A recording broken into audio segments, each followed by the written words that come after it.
Kejadian di Bontomate ini, Kampala, mungkin sudah ada beberapa ekor di sana yang alhamdulillah sudah mungkin sementara tertangani Bu ya, sudah sementara tertangani dan mudah-mudahan bisa sembuh karena sayang juga kalau seandainya ada kita punya sapi langsung dimusnahkan. Ya. Tapi saya pikir kalau misalnya di kayuan, ya, tapi dengan catatan ini kami dari berharap kalau misalnya ada ganti ruginya itu saya kira itu lebih bagus dilakukan seperti itu.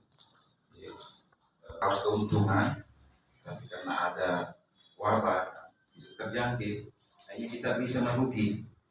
Pertama rugi waktu, rugi tenaga, karena beberapa bulan mungkin di perkali sampainya dari kamasingane sampai kita bisa mungkin tertunda untuk menjualnya. Jadi untuk memudahkan ini karena disuntik lolo sapita karena mungkin rata-rata ini nalambar di sapina, tapi mudah-mudahan mana dilambar tapi gampang dinyale atau dijakala untuk disuntik, itu tidak masalah. Tapi dengan itu kita minta kerjasamanya untuk nanti kamu boleh pakai di kandang bibit. Mungkin nanti dari ibu dokter yang menjelaskan bagaimana nanti cara pembuatannya. Mungkin gampang jika apapun yang dicerita, tapi insya Allah mudah-mudahan boleh bekerja sama. Aniter sapi ini Bu, peternak sapi ahli-ahli semua. Mungkin ada pawangnya bisa sapi sama bisa bina. Ya, insya Allah kita berharap seperti itu. Karena kenapa? Kita sangat peduli Bapak Ibu jika mana kuliah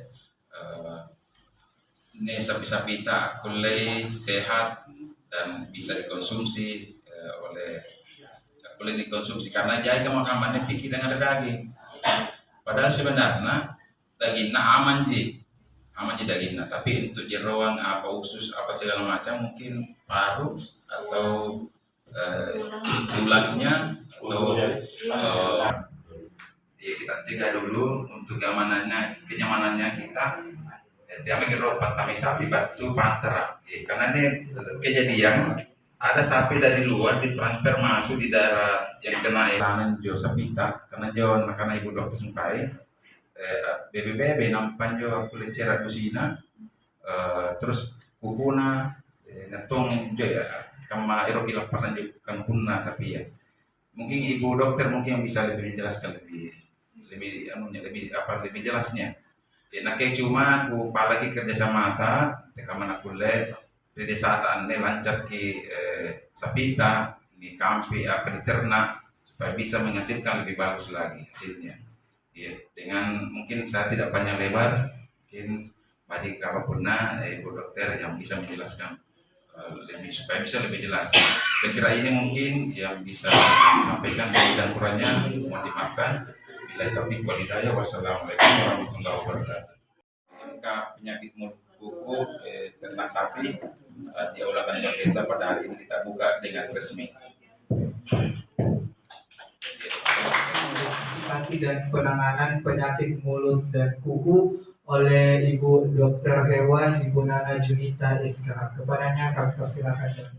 Karena pada hari ini saya selaku mewakili dari Dinas Pertanian dan Ketahanan Pangan diberikan kesempatan untuk melakukan sosialisasi kepada Bapak Ibu sekalian untuk memberikan penjelasan sedikit tentang gejala klinis tentang penyakit dan mulut pada sapi, kambing ataupun hewan pembawa PMK. Dan kuku ini merupakan penyakit yang menular yang menyerang semua hewan yang berkuku belah seperti sapi, kerbau, kambing, domba, dan babi. Kemudian PMSA. Pada umumnya penyakit mulut dan kuku ini dia dibawa oleh virus. Kemudian masa bertahannya virus ini di dalam tubuh sapi hingga ia menginfeksi itu selama 1 sampai 14 hari. Kemudian apa saja gejala klinisnya ketika sapi terserang penyakit mulut gambaran yang kami dapati di lapangan. Yang pertama itu dari gusinya, dia seperti ada luka lepuh, kemudian dia seperti ada radang di daerah sekitar gusi, kemudian pada saat lidahnya ditarik, di situ ada seperti luka yang melebar, dia meradang, melepuh, kemudian virus ini juga menyerang di daerah sekitar teracak, di daerah sekitar kuku, kaki dari si sapi. Kita lihat itu daerah belahan kakinya, di situ juga ada radang, pembengkakan. Kemudian biasanya kalau di daerah sekitar mulut sapi itu ada radang, biasanya air liur dia sudah terkena oleh virus, dia membengkak seperti ini. Biasanya dia menyebabkan sapinya lumpuh atau mopoki. Iya, jadi kadang kalau sudah lumpuh dan juga tidak bisa makan, nah itu yang menyebabkan kondisi sapi akan lebih parah. Sekitar mulut, daerah sekitar gusi, daerah sekitar lidah, kemudian daerah sekitar kaki, Bapak Ibu sekalian bisa mengidentifikasi bahwa ini ada gejala ke arah penyakit mulut dan kuku. Terjadi lewat 3. Pertama, lewat kontak langsung. Kontak langsung itu terjadi antara hewan yang tertular dan hewan yang rentan, artinya hewan ke hewan. Kemudian kontak tidak langsungnya itu bisa lewat manusia, alat, dan sarana transportasi yang sudah tercemar oleh virus. Dalam arti begini, kita yang pelihara sapi, kita injak ke air liurnya, terus kita kemana-mana, nah kita bisa bawa virus Bapak. Kita kasih tertular ke sapi-sapi yang lain, di tempat yang lain. Makanya ketika Bapak Ibu sekalian sudah melakukan kontak dengan sapi tak, baiknya itu di kandang tak disiapkan juga desinfektan. Desinfektan itu cairan untuk menghilangkan virus yang ada. Kalau tidak ada desinfektan, tak bisa kita pakai alternatif berupa bike clean yang cairan pemutih. Nah, cairan pemutih pakaian itu bisa kita kasih 1 tutup botol dicampur dengan air 1 timba. Itu kita pakai semprot-semprot untuk kaki tak atau sekitar badan tak yang sudah bersentuhan dengan sapi. Iya.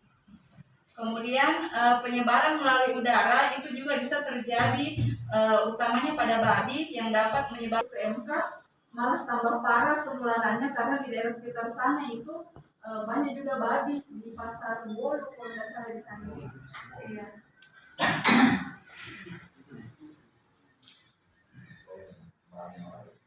Nah, untuk penanganan penyakit mulut dan kuku, yang pertama itu baiknya Bapak Ibu melapor pada dinas terkait. Bapak Ibu ke desa, ke penyuluh pertanian juga bisa. Nanti kemudian dikoordinasikan kepada kami dari tim pusat kesehatan hewan. Bapak Ibu sudah curigai bahwa sapinya Bapak Ibu ini ada gejala ke PMK, Bapak Ibu bisa isolasi ki sapita. Maksudnya kita pisahkan ki sapita yang sehat dengan sapita yang bergejala. Kemudian yang ketiga, kita bisa hilangkan sumber infeksi dengan melakukan pemusnahan hewan yang tertular dan juga terpapar. Nah, kemarin yang di Moncongloe itu kami mengambil keputusan untuk melakukan pemusnahan dikarenakan itu kasus awal yang ada di Maros. Kemudian karena kondisinya sudah semakin parah, bahkan kemarin saya dengar infonya sudah sampai 80 ekor yang terserang kemarin di Kampala dan Aglosi Batang itu sudah sampai 80 ekor. Nah, ada juga laporan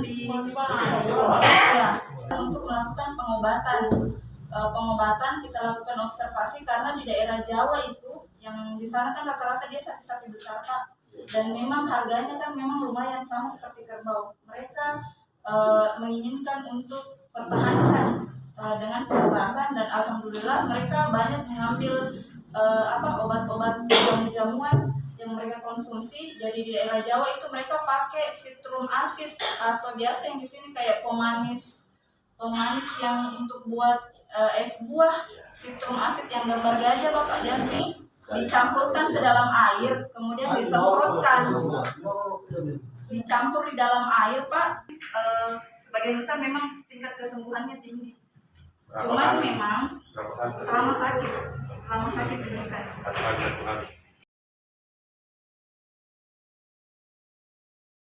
Untuk tahun ini, karena seperti tahun-tahun yang lalu banyak sapi dari luar masuk. Kalau perlu tahun ini kita sabar dulu dalam hal menerima keuntungannya.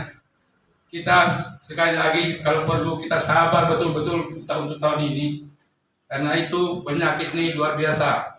Iya, Pak. Dan teman-teman juga biasa lihat, biasa sembunyi-sembunyi kasih masuk sapinya, tapi sapi dari luar.